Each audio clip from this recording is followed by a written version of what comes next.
Hello friends, welcome back to my channel and this is chapter 4 Agriculture NCERT class 8th Geography। और ये इस chapter का मेरा part 2 है। इससे पहले मैं पार्ट 1 बना चुकी हूँ, सो आप वो भी देख सकते हो।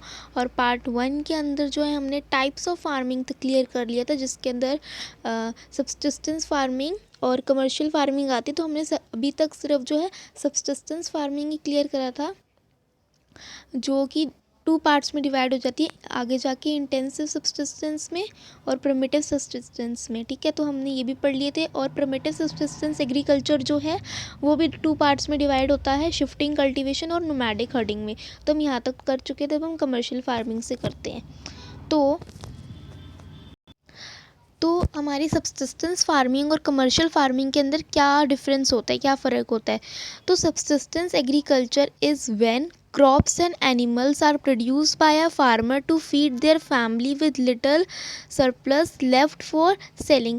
तो सब्सिस्टेंस एग्रीकल्चर वो होता है जिसके अंदर फार्मर्स जो है क्रॉप्स उगाते हैं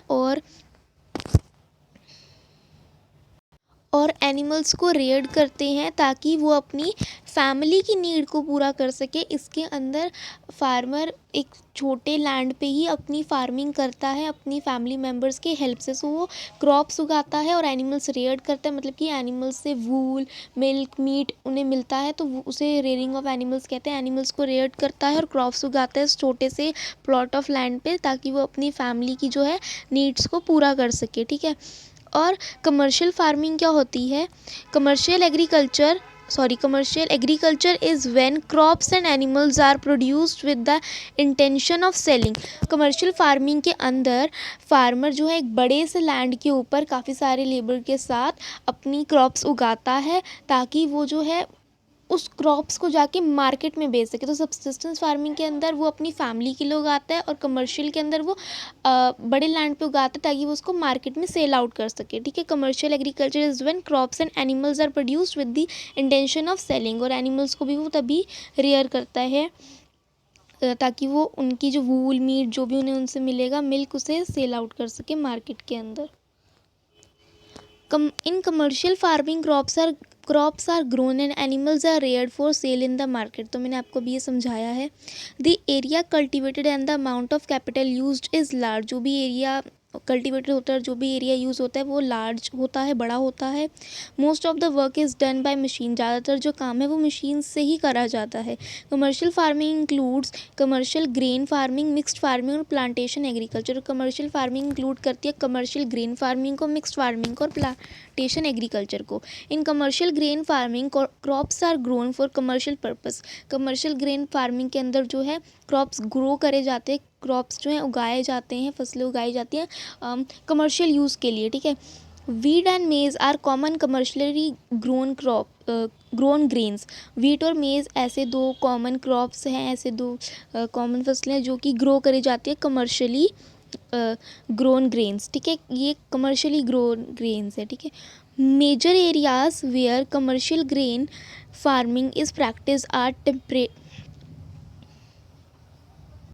temperate grasslands of North America, Europe और एशिया। और कमर्शियल ग्रेन फार्मिंग किस जगह पर प्रैक्टिस करी जाती है। Grasslands of North America, Europe and Asia. These areas are sparsely populated with large farm spreading over hundreds of hectare. और जो ये एरियाज़ हैं ना, ये ना स्पेसली पॉपुलेटेड होते हैं, मतलब कि कम जनसंख्या वाले उन्हें हम कह सकते हैं एरियाज़ होते हैं, जहाँ पर जो है लार्ज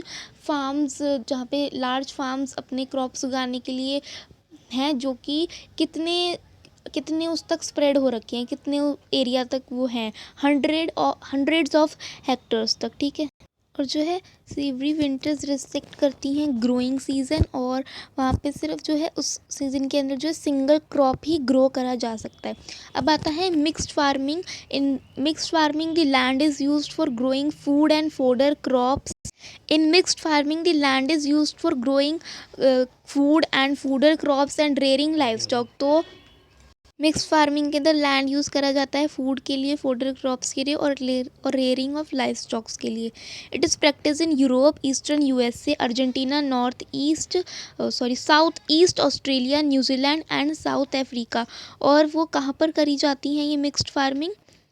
यूरोप में, ईस्टर्न यूएसए में, अर्जेंटीना में, साउथ ईस्ट ऑस्ट्रेलिया में, न्यूजीलैंड में और साउथ अफ्रीका में। अब आता है plantations. Plantation are a type of commercial farming where single crop of tea, coffee, sugarcane, cashew, rubber, banana और कॉटन आर ग्रोन। तो ठीक है, प्लांटेशन जो है एक टाइप ऑफ ऐसी कमर्शियल फार्मिंग है जिसके अंदर T, coffee, sugarcane, cashew, rubber, बनाना, कॉटन ग्रो करे जाते हैं। ठीक है, large amount of labour and capital R required, और बहुत सारा एरिया इसको ग्रो करने के लिए, जो भी ये कॉफ़ी, टी है ना, शुगर केन, इनको ग्रो करने के लिए लार्ज अमाउंट ऑफ एरिया, मतलब कि ज़्यादा लैंड चाहिए होती है और ज़्यादा लेबर्स चाहिए होते हैं, मतलब जो लोग ज़्यादा काम, इस काम के लिए ज़्यादा लोग चाहिए होते हैं, ज़्यादा लेबर चाहिए होती है और बड़ा लैंड चाहिए होता है। ठीक है, The produce may be processed on the farm itself or in nearby factories, और जो प्रोड्यूस है वो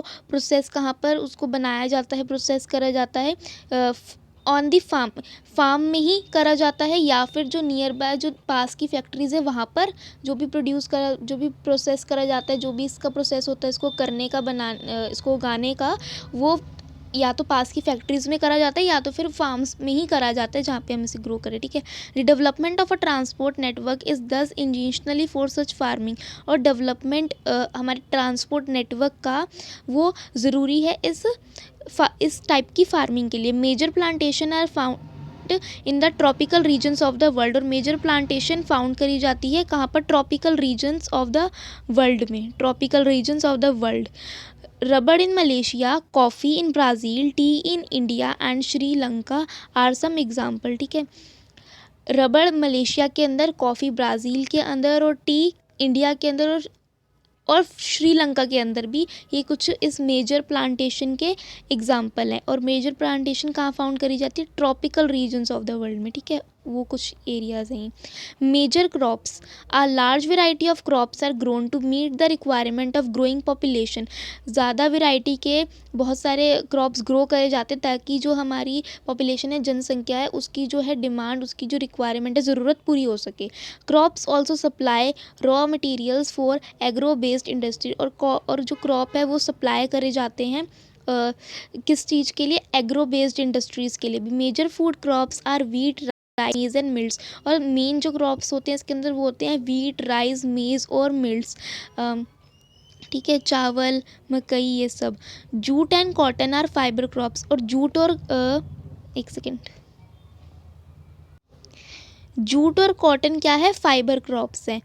important beverage crops are tea और कॉफ़ी, और इम्पॉर्टेंट जो बेवरेज क्रॉप है वो टी और कॉफ़ी है। तो ये इंपॉर्टेंट है, आपको इसको मतलब लर्न करना पड़ेगा, क्योंकि ये इसको आपको फिल इन द ब्लैंक्स की फॉर्म में आ सकता है कि फाइबर क्रॉप कौन से हैं, जूट और कॉटन, और इम्पॉर्टेंट बेवरेज क्रॉप कौन से हैं, कॉफ़ी और टी। ठीक है, rice is the major food crop of the world. Rice क्या है, मेन क्रॉप है हमारे वर्ल्ड में, क्योंकि राइस, चावल को तो सभी लोग खाते हैं इसीलिए वर्ल्ड के अंदर पूरे।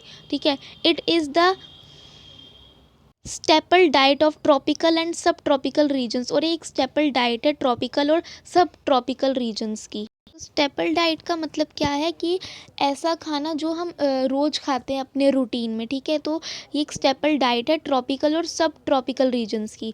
Rice needs high temperature, high humidity और रेनफॉल, और राइस को क्या चाहिए होता है, राइस को चाहिए होता है हाई टेम्परेचर, हाई ह्यूमिडिटी और रेनफॉल ज़्यादा। ठीक है, it grows best in alluvial clayey soil which can retain water, और ये किस सॉइल के अंदर ज़्यादा अच्छे से ग्रो हो सकता है, एलुवियल क्लेई सॉइल के अंदर। ठीक है, ताकि जो है उस वाटर को जो वो रिटेन करके रख सके, ताकि उसको उसकी पोजीशन और यूज़ में रख सके। Retain means China leads in the production of rice followed by India, Japan, Sri Lanka and Egypt, और चाइना क्या है, प्रोडक्शन करती है राइस की, और कौन कौन सी कंट्रीज करती है, इंडिया, जापान, श्रीलंका और Egypt. In favourable climatic condition as in West Bengal and Bangladesh 2 to 3 crops are grown in a year, और इन फेवरेबल जो क्लाइमेट ठीक ठाक से होता है उस कंडीशंस के अंदर जो है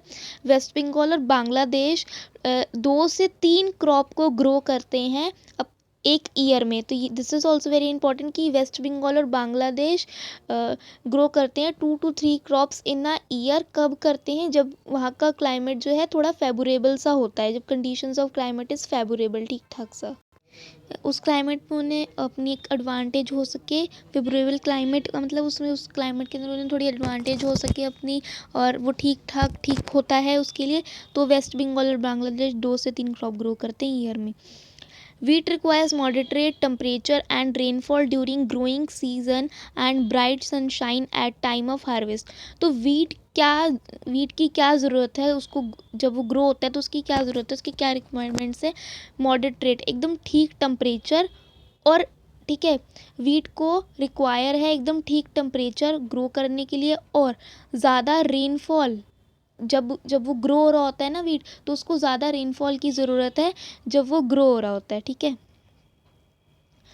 और ज़्यादा सन की शाइन की उसे ज़्यादा ज़रूरत है जब उसका हार्वेस्ट का टाइम होता है। हार्वेस्ट मतलब जब उसको काटे जाने का टाइम होता है, तब उसे ज़्यादा सन की शाइन की ज़रूरत है, और जब वो ग्रो हो रहा होता है तो उसे रेनफॉल की ज़रूरत होती है, ठीक है।